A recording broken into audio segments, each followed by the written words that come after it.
Hey, it's Scott Petrak with another episode of the Brown Zone Coverage Podcast. The off-season program concluded Thursday with the final practice of mandatory minicamp. The rookies hang around for a bit, but the veterans are off until training camp in late July. Here to talk about where things stand for the Browns, as always, is Dave Chudowsky of the WKYC Morning News. How's it going, Chud? Going well, Scott. Just as I mentioned last week, we added 2 more hours to our morning show that we're streaming on WKYC Plus. So that's been exciting. It's been Yeah. fun getting used to that. So I've been grinding there on Lakeside at Channel 3. Meanwhile, in Berea, you've been going hardcore with the brownies. It feel good to get the juices flowing and every day being out there basically Tuesday, Wednesday, Thursday, making you think about training camp and the soon to be football season. You excited? Yeah, you know what, Chud? It's funny you say that because a couple people asked me that in the last couple of days. I do. I like watching football practice. I just do. So I like being out there. I like seeing what's going on. It does remind you of training camp. It doesn't have the same intensity as training camp. There's no pads. That's one thing. There's no fans. That's another thing. But it's football practice, and I enjoy that. And we got to watch 3 days in a row, and there were a bunch of quarterback reps that we got to watch from all four guys. So yeah, I like being out there. I'm not gonna complain about the break that's coming, but I do like watching it, and I think it whets your appetite for training camp in about 5 or 6 weeks. No question. And you heard now, did Kenny Pickett talk or did just the other three? No, all four quarterbacks talk. Okay. When did Pickett talk? Because I don't remember seeing the transcript come out on that. Yeah, it was Wednesday, so it was weird the timing of it because I want to say we were talking to Kevin Stefanski, and then Pickett went to the other podium. Oh, So okay. it was a little, yeah, I think that's why it might not have gotten the same love. I didn't get over to Pickett for much at all, because I was doing with Stefanski, and then they brought new guys to the other podium. So there was just it was a lot going on. So I think Pickett did get a little overlooked, and we're taping Yeah. this. Yeah, we're taping this Thursday afternoon. Um, so I'm finishing a Kenny Pickett story when we get done with this podcast because I wanted to go back to him. Obviously, he's an important player, a real important player in this quarterback derby. So I wanted to kind of set the table where he is at the end of minicamp.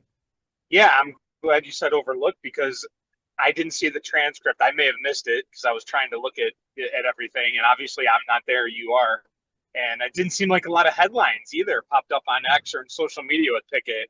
Flacco, there was a lot of buzz with his, dancing on social Yeah. media or whatever that the whole we can get into that, but and then obviously Shador and Gabriel. So it seemed like Pickett kind of fell a little bit behind at least with the media. But how about on the field?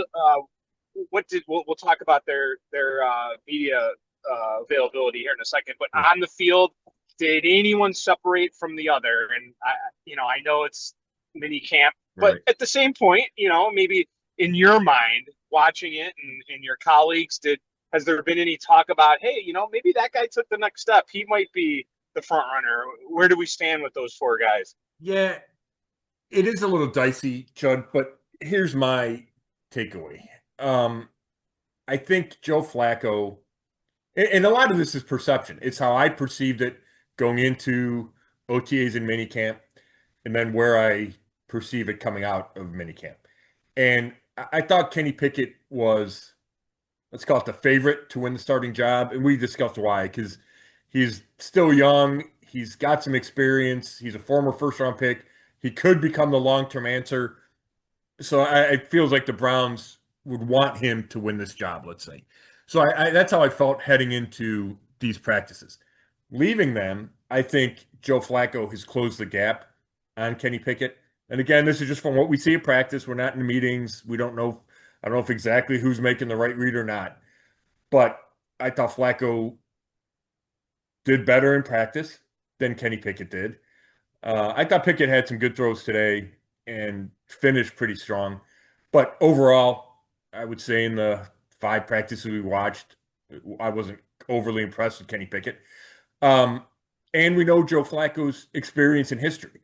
And if you're going into week one, which starts a really difficult opening stretch of the schedule, why wouldn't you want Joe Flacco in there who I think gives them the best chance to win? So I think Flacco's closed the gap on Pickett, and I think Sanders has closed the gap on Gabriel in the race between the rookies. I think Shedeur Sanders has thrown it really well throughout these practices. Um, he hasn't gone against the first team defense, I don't think at all, what Dylan Gabriel has. And that skews things and changes things. And a lot of Sanders reps have been in the red zone, which means you're going to throw more touchdowns. But I just think he's done a really good job throwing the ball on time and on target. So that's how I would view it in those two kind of separate races. I don't think either of the rookies right now is close to either of the veterans just because they had so much ground to make up. Now, so you're there watching it, and obviously are more tuned in with that answer. I'm going to give you my answer based on just watching on social media and watching some highlights and kind of trying to connect the dots. Here's where I completely agree with you, and I don't even know if it's closing the gap. I'm starting to wonder if maybe it's been Flacco by design to start game one from the start. And the reason I'm kind of thinking that is he's being treated with, I feel like being the main guy with getting less reps because they know what he can do. That's one thing. I almost feel like they're treating him that way. And the other thing is reading what Myles Garrett had to say and listening, I listened to it as well. He, unless he's lying, was the supposed guy, right? From when he talked about who the quarterback was going to be. But the fact, don't you think that says something that Garrett actually admitted that I don't have it right in front of me, but right. So it's out of context, but basically implying that Flacco was that quarterback that he knew was going to come in. Yeah, I think that's interesting. Certainly, Myles was very complimentary of Joe. And you're not wrong, Chud. He did say that. He was asked, okay, when you talked to Andrew Berry about the quarterback plan, did you know it was going to be Flacco? And I don't think he gave a straight yes answer, but that's what was implied, certainly. Part of me wonders if that's just Myles saying it now, or did Myles ever really know what the quarterback plan was? Is he just saying it now because they got Joe Flacco? But I'm sure Andrew Berry said, we're going to get a veteran, whether it's Flacco or Cousins or whoever that is. We're going to get a veteran that's won a bunch of games in this league, and Flacco was part of the possibilities. As far as your other thing about how they're treating him, it's interesting, Chud, because there's no doubt that they think they know what they have in Joe Flacco, which is why they don't have to give him as many reps. And he admitted that. He says he wants as many as he can get, but he admitted he doesn't need as many as the other guys who are all new to the system. Two of them are new to the league. But I don't know if I think that's I'm not ready to say that's because they think he's the guy. I think they just don't know about the other three guys and want to see if one of those guys can emerge, particularly Kenny Pickett. So I don't think Joe, he didn't participate in any 11 on 11 or 7 on 7s on Tuesday. I don't think that's because they think he's going to be the guy week one. I think it's because they want to see if Pickett can be the guy week one. Yeah, that's true. And I guess my point is Pickett can still be the guy in week one. Maybe all four of them could be, but I guess my point is more game one, not – I don't think they think Joe Flacco is their future quarterback. For sure. And they might not think he's going to start the whole season, but at least game one, that's kind of what I'm kind of targeting. But, we'll see. I mean, how about as far as, reps go and who started first and all of that jazz that people like to follow along with? Does that mean anything from what you saw this week? Well, it's interesting because, Kevin Stefanski keeps lecturing us that it doesn't matter. I don't know if that's 100% true. I think it matters that Dylan Gabriel, for 2 straight days, was the first quarterback to go in the first 11 on 11 drill. Mm-hmm. Right? I don't think you do that if you don't at least want to see him with the first offense versus the first defense. If you want to get some sense of, hey, can he might be the guy. And I think there is a difference between Gabriel and Sanders. Gabriel played 6 years in college. Sanders played 4.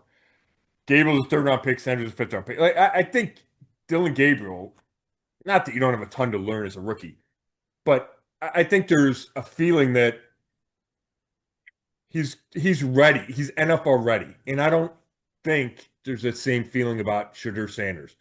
Ran a simplistic offense at Colorado. I think there's a big gap to fill there. So that's why I think they're treated differently. Gabriel gets these reps because they want to see how it looks. And Shedeur did not get those. Now he followed Gabriel in one of the things today, or maybe it was yesterday, where he was the second guy up in the team drills before either of the veterans. So it's not like he's not getting any of those reps, but he's certainly gotten fewer, Shedeur Sanders. So I think that matters. So today it was Gabriel first up, and it was a red zone 11 on 11. Wait, hang on, that's Flacco. Let me go back and look. And of course, when you say today, you mean Thursday. I'm saying Thursday, yeah, right. This is going to be released on Friday. Right? Correct. Thank you, Chud. So actually, it was Flacco, and then Pickett, and then Gabriel, and then when they went 7 on 7, it was Flacco, Pickett, and then when they went 11 on 11 hurry up, it was Pickett and Gabriel and Shedeur. But if, I thought there was a Pickett, I'm sorry, a Gabriel back to back. Maybe it was Tuesday, Wednesday. He got the first reps. I think that's what it was. So I think that matters. I would say Pickett was probably got the most first team reps and was the first guy up in a lot of the team drills and 7 on 7s. Like I said, Sanders felt like a distant fourth for a lot of it. When they split up to the two fields, Sanders was, if not always, almost always on that second field. Now that doesn't mean he's being ignored. And for one, I watched Jimmy Haslam watch him on that second field. Today, I saw Kevin Stefanski over there calling the plays into his headset. So those reps matter. It just either the veterans and the rookies are separated or Sanders is separated. And that's the way they're doing it to get him more reps. But, if you're looking at the depth chart for the entirety of this offseason, I would say it went, and this is reps rotation, I go Pickett, Flacco, Gabriel, Gap, Sanders. Okay. Did you say Gap, then Sanders? Gap, yeah. Gap, yeah. Oh, okay, all right. I like that. I like how you're explaining it. Gives you a little more of a visual. So it seems as though, tell me if I'm wrong, but everything I'm hearing and seeing is that these guys are all getting along. And we've seen quarterbacks here, especially since '99, we've had issues clearly at that position, and guys that haven't gotten along, or maybe a guy that doesn't want to mentor the other guy, or a guy that feels like that guy's going to try to take his job. But at least for now, it seems like these four guys are getting along. Is that pretty accurate? Oh, yeah, I think that's entirely accurate. And just you can tell from the interactions on the field, on the sideline, in the social media videos that the team puts out, whether it's Shedeur and Joe Flacco joking around, Flacco's mic'd up, or, they have these TVs on the sideline so they can watch plays. So during like the special teams drill, quarterbacks or defense can go over and they can watch the previous practice plays. And you see them working. And there's an example Wednesday of, I think it was a Shedeur rep, and then he's asking Joe Flacco about it. And you see Flacco go through the drop back and how he's looking and how he's reading the play. So there's a lot of that going on. They talked about telling a bunch of stories, and it does feel genuine to me, Chud. And all four guys, I believe they get along. I believe they like each other, and they're helping each other. That doesn't mean it's not competitive. It doesn't mean that they're not all trying to win the starting job. I think more of that is the way, and you're completely right about this has not always been the case.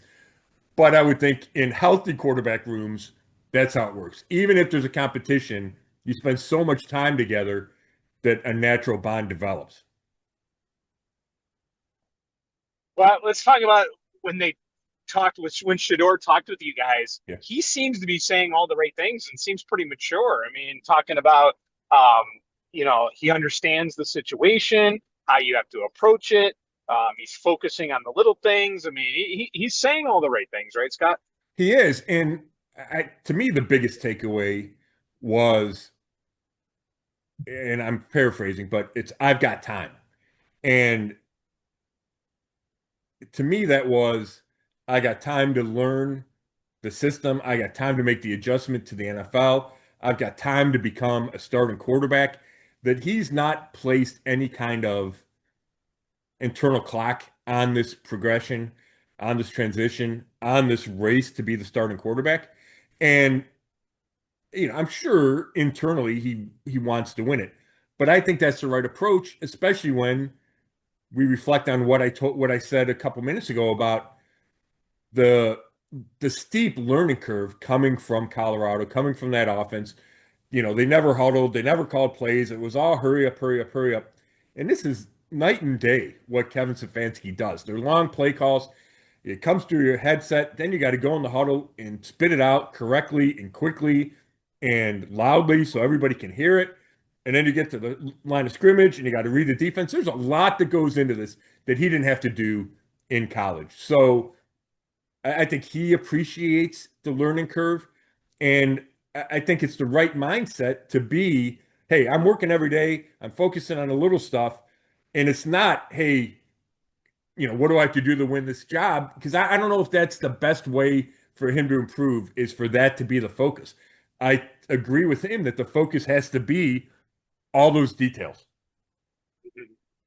Let's go inside football a little bit more. And last time we talked about how the Browns in Batonio, they want to run the ball and how they want to block and all that. Yep. One thing I found interesting, I think it was the first day, Tuesday. I can't remember for sure, but I think it was.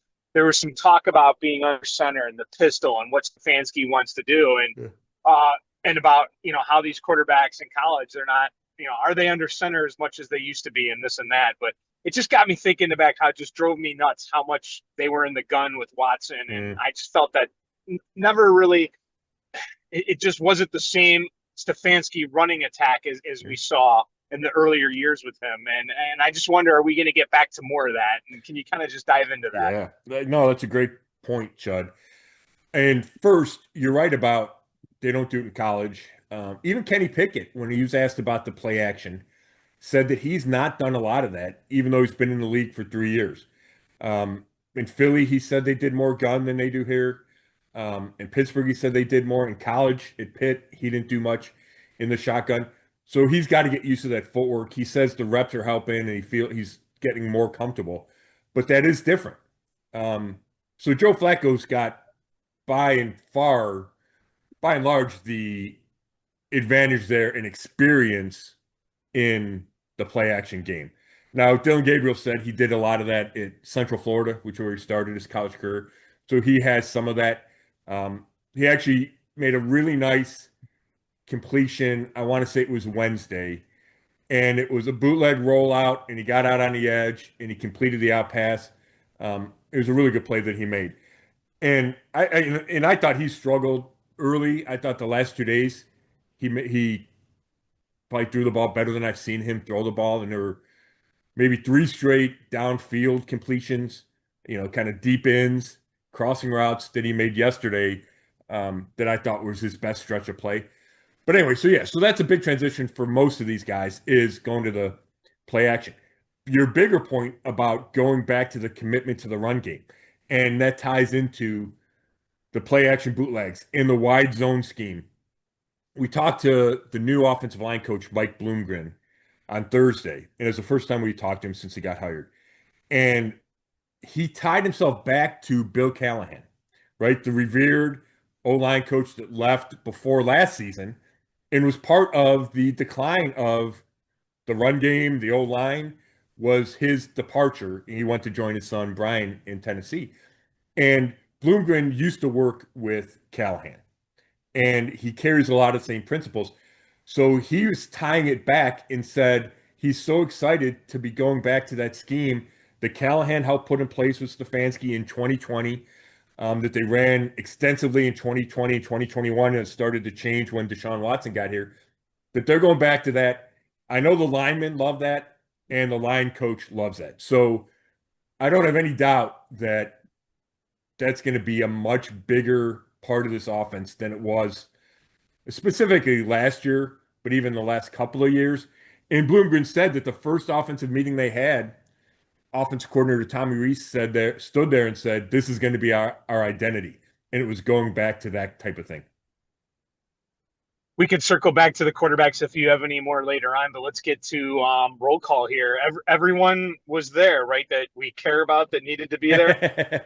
Yeah, there's nobody missing like you had T.J. Watt in Pittsburgh and Trey Hendrickson in Cincinnati.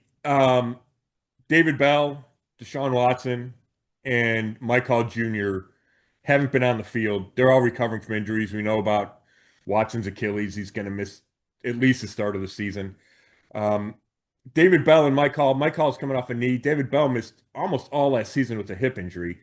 Stefanski said he would have an update on those guys in their potential availability for training camp as we get closer to camp. If you would think if they didn't have setbacks that they would be ready at some point in camp, but hip can be a tough injury. Hall's was a knee. I'd expect him to be ready at some point. Again, assuming they didn't have a setback. Everybody else though was there and on the field. Myles Garrett, Deontay Johnson, Shelby Harris, Jack Conklin, guys that we didn't see during the OTAs. And then receivers Cedric Tillman and Michael Woods II worked on the side Tuesday, Wednesday, but then they practiced Thursday. Myles looking pretty good. Looks like his typical self. He always looks good, man. You don't see him, and you see the videos and stuff on social media, and then you see him up close again, and it's like, oh my gosh. Like, first of all, his arms are unbelievable. Like, he's just chiseled. And then you see him, and it's like he got a ton of reps, and there's limited 11 on 11s, but, Kenny Pickett or Dylan Gabriel, it might have been the first or second snap and Dylan Gabriel was 11 on 11. And Myles split DeJuan Jones and Joe Bitonio. It's tough to tell who kind of screwed that up. And they're not really blocking, because it's non-contact. But all of a sudden, Garrett's standing in front of Gabriel. And then one play, he, chased down Kenny Pickett. So you just feel him. You feel his presence because he's so big and so fast. Oh, wait, hold on. So Myles, obviously, we heard how, he's supposed to have his best season ever, right? Mm-hmm. That's what everyone's looking forward to. He was asked about that. Obviously, he's not going to say no, but what do you think? What do you think, I guess, how does he feel about hearing that? I think he knows that comes with the territory. And it's what Jim Schwartz said when he put the pressure on Myles with he's going to, I expect him to have his best season. If you're so vocal about your trade request and, kind of take shots at the team and it's not ready to contend for a Super Bowl, and then you come back and you sign a record contract, it comes with the territory. And people are going to be looking at you. Myles is always in the spotlight, but he's going to be even more in the spotlight given how his offseason went. So I think he understands that. He understands Jimmy has him saying he needs to be more of a vocal leader. He mentioned how that's even more important with Nick Chubb not being here anymore. The whole "with great power comes great responsibility" quote from Spider-Man. So I felt like Myles was all in on that. Even without the outside pressure, other people mention it. I think that's what Myles would expect from himself, that he's going to take that next step. We talked to D-line coach Jacques Cesaire on Thursday, and he echoed all the same thoughts that Myles had a great season last year, but left some meat on the bone. But what stood out to me was after the trade request, he said he feels like Myles is 100% bought in. He's energized. He's happy to be here. He said people can change their minds. So for whatever reason that is, it was the money or the reality that the Browns are going to trade him, I do feel like Myles is in a good space being here, being back. Now, if the Browns start out 0-6, it's going to be worth monitoring. But I think right now, Myles is all in, and the hope and belief is that they're going to be significantly better, at least inside the building. That's the hope. How did he answer for all of the nonsense? I don't know. I'm saying the word nonsense, but for all of the drama in the offseason and wanting to be traded? How did he answer for that? Um, it's a good question. We didn't go deep with it this week. When we first talked to him after the extension, he focuses a lot on those conversations with Andrew Berry and the belief that, and we've said this a bunch of times, Chud. I think it was the reality that they weren't going to trade him. So then he had to get his head around that. And once he did, it was the constant communication he had with Andrew Berry, even when he had requested a trade. I think Andrew Berry laid out a plan that, Myles bought into to whatever degree Myles bought into. Um, I think that's it. I think that's how he was able to come back. Plus, there is a foundation. I think this is important. A foundation of he likes being here. He spent his whole career here. For most of that time, he envisioned finishing his career here, wanted to be here, never wanted to go anywhere else, wanted to win a Super Bowl here. And in the frustration of how bad last season was, in the disappointment, because their expectations are so high entering 2024, that it shook Myles, and that led to the trade request. I also personally feel like he got some bad advice. This is the way to get out of town, and he just didn't have the leverage to make it work. So I think you throw that all in a pile, and it's not that it makes sense for Myles to still be here. Scott, do you think he can be? Oh, let me ask you this: everyone questions whether he's a leader or not. Mm-hmm. Do you think he is a leader? And if so, or if not, either way, can he be a leader, or does it really matter? I mean, if he is vocally or he comes across to media and the fans. I think he's a leader, and that's because he's the team's best player, and people look to him, and he works incredibly hard on the field. There's leadership that comes with that. He's a voted captain, so there's leadership that comes with that. Is he the team's best leader? No. Is he, I think a Jarvis Landry was a really strong leader when he was here and changed things, and I thought helped change the culture. Is that who Myles is? Probably not. That's not his personality. He's basically a shy guy that, has evolved out of that just because he's super famous and super good. And yeah, you have to talk a lot and people want your time and attention. But I think there is some introvert in Myles. I don't think he loves standing in front of the team and addressing the team. So I think there's probably a cap to his leadership, but there's certainly leadership traits that he displays, and I think he'd admit that he could be better in that area. And I think that includes, maybe in the building and not just on the field, or always setting, let me say it this way, always setting the best example possible. All right, let's get to Deontay Johnson. That's a big talker. We talked about him last week, and so the Browns were the only team to contact him. Huh? I find that to be very interesting. It really is. To me, that stood out, and it just showed me that the debacle of a year that Deontay Johnson had last year, which included being traded twice, cut twice, suspended for refusing to go in a game with the Ravens, it really left a mark across the league. And he couldn't just get out of that, right? He couldn't just brush it off. Maybe he's not talented enough where, teams are willing. I mean, we've seen it in the history of football and the history of sports. Teams are willing to look the other way if you're unbelievably talented. And he's talented, but he's not George Pickens, right? And George Pickens has his own issues, and Dallas was willing to trade for him.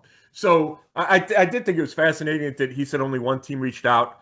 There's no guaranteed money from the Browns, which is another indicator that, hey, he's really got to prove it because the Browns don't have any risk here. He knows he has to prove it. He talked about putting it on film. And when you say that multiple times, putting on film means so the rest of the league can see it, and next year you have more interest in one team. That's how I read it.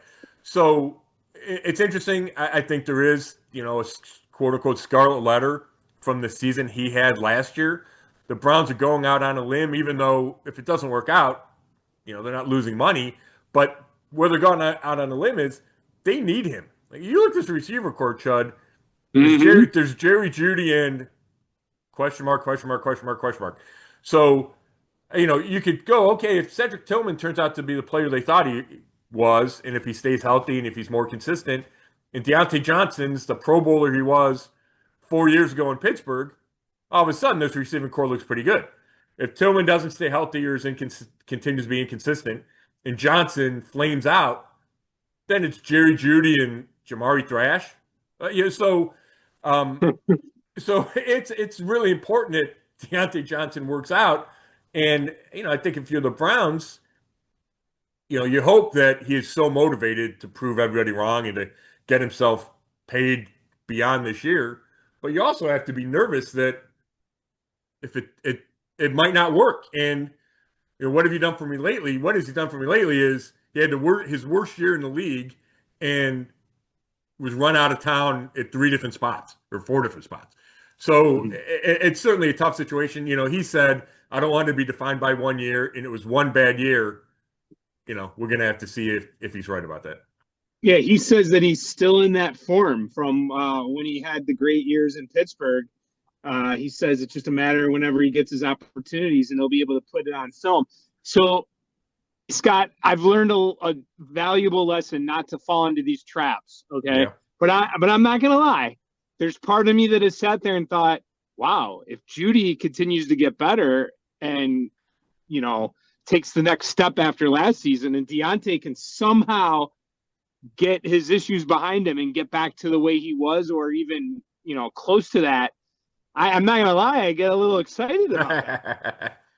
Yeah, I mean, there's certainly potential there, Chud. There's no question about it. And, I mean, we saw him in Pittsburgh for all those years, and he was highly productive. I mean, the year he went to the Pro Bowl, he had 100 and some catches, might have 117 and over 1,000 yards. He had 8 touchdowns. So it's there. He's a high-volume guy, a high-volume target guy. But, there's just, like I said, there's just doubts about him. But, yeah, you can see, we know Jerry Jeudy can get open, and we know Deontay Johnson can get open. And my whole feeling about this passing game would change if you guaranteed me, 2022 Deontay Johnson. Mm-hmm. Let's move on to Nick Chubb. That was tough to see for Browns fans, him as a Texan, and he signs with them. Should Browns fans, I understand emotionally Browns fans are disappointed, all right? I get it. You would have liked to have seen him stay with the Browns forever and not go on another team. Should Browns fans be upset? Should the Browns have kept him, especially for that low amount of money that Houston got him for? Yeah, it's a tricky one because of who Nick Chubb is. I think that the reality of a few different situations means that Browns fans can be upset all they want. And they have every right to be, and I understand it. And even though you knew it was coming, it was still jarring to see him sign with Houston. It certainly was, and it had me writing a column about it and going back in the 6, I found 6 memorable moments, and there were more than that, but, I went with 6 from Chubb's career that really jumped out at me. It felt like something that had to be marked, the occasion, even though we knew it was coming. Having said all that, we don't know if Nick Chubb's going to be the old Nick Chubb. And if he's not, the Browns couldn't afford to not address running back. And Houston has Joe Mixon, so they have a starter in place. If Chubb weren't the guy, I think we saw that Jerome Ford's not the guy, and the Browns concluded that, then they would have needed to draft somebody else anyway. And they get Quinshon Judkins. Would they have done that if Chubb had signed before the draft when they had discussions with Chubb, or at least Chubb's agent? I don't know. I don't know if they spend the 36th pick, and then you have that competition, and then what happens if Chubb's still good? Then are you sitting down the rookie that you drafted in the second round? It would be interesting to talk to Andrew Berry and get his take on how things would have changed if Chubb had come back, but you certainly would have had to have a rookie in place as a potential starter in case Chubb wasn't the same player. Chubb in Houston said he believes he can be, and it takes a long time after this kind of knee surgery to get back to who you were, and there's certainly that possibility, but he wasn't that guy last year. You also have the fact that the roster is old and needed to get younger and needed to get cheaper because of all the money paid across the roster to veterans, especially Deshaun Watson. So I know 2.5 with the chance to be 5 isn't a ton of money, but it's a decent amount of money for a position where, now Judkins and Dylan Sampson, I'm guessing combined, they're making less than that in this year. So you have that factor. You have the factor that it feels like the roster's in a transition period. You feel like the team's in a transition period. So is it worth devoting more time to Nick Chubb? And from a Chubb perspective, it's, hey, I don't want to come back and be the third or fourth running back on a team where I was a star. Maybe I get a fresh start. Go get a fresh start with the team that's been to the playoffs and won playoff games the last 2 years. So I think when you take all those things into consideration and all those tentacles, I think it made sense for the split. But if you want to make the argument, hey, you pay him 2.5, and if he turns into Nick Chubb of old, oh my God, you still have Nick Chubb of old, and he's great in the locker room, and the fans love him, and his teammates and coaches love him. I get that argument too, and I do think the low contract that he signed in Houston adds to the sting that some fans are feeling. All right, Scott, that's all I have. What did I miss? Usually we're right on point. What did I miss that you still want to talk about? All right. Nothing big, Chud. I took a couple notes. I'm going to hit these real quick. I thought it was interesting, Joe Flacco. It was just story time with Uncle Joe, when he's talking about the two-a-days. Like, there can't be 10 players in the league that were around before two-a-days stopped. And they stopped at the 2011 new collective bargaining agreement. And he just told stories about being in Baltimore. And he goes, we used to do, and he goes, I'm probably exaggerating, but he goes, we did 45 minutes of 2-minute drills. In first team, second team, third team, first team, second team, third team. And nowadays, you get first team, second team, and you probably don't have time for the third team. But they just had all the time in the world to practice because they're doing it twice a day. And he said then when they came back and you could only do one a day, you're allowed on the field for 3 hours. And he said John Harbaugh kept him on the field for the entire 3 hours. Like, there was no stretch. Like, stretching didn't count. It was a horn sounded and the clock started. And 3 hours later, a horn sounded and people walked out the field. They were not shorting it at all. And 14 years later, it's completely different. Even the hardest camps aren't considered hard by veteran standards anymore. I just thought that was interesting. Harold Fannin Jr. appears to catch everything. He had 2 or 3 in a row today. We talk about the lack of receivers. They need to make up with that through tight ends. And the rookie, I think he's going to have an immediate impact for this offense to be where it wants to be. Denzel Ward looks great. He needs to catch the ball more because those passive breakups need to turn into interceptions. He knows it. Everybody knows it. Jim Schwartz said that's the difference between Denzel being a Pro Bowler and being an All-Pro. And then Ronnie Hickman's a guy to watch. Schwartz mentioned how he got bigger. The safety, undrafted. This is his 3rd year. Turnover safety, right? They cut Juan Thornhill. Ryder McLeod retires. They need somebody to step up alongside Grant Delpit, and Hickman's going to get a chance. And they keep saying how big a year it is for him. They feel like there's playmaking ability. He's got to stay healthy, but they think he can be a ball hawk and help with the lack of interceptions.